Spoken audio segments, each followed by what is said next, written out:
श्रीलक्ष्मी श्रीमहालक्ष्मी क्षीरसागरकन्यका उत्तिष्ठ हरिसम्प्रीते भक्तानां भाग्यदायिनी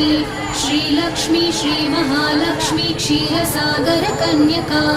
उत्तिष्ठ हरिसम्प्रीते भक्तानां भाग्यदायिनी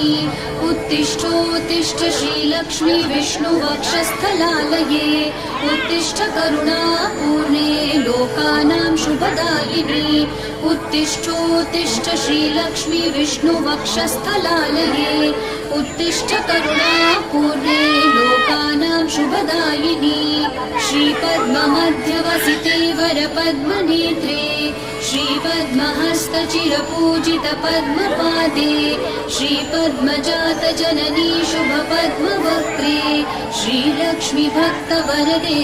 तव सुप्रभातम्।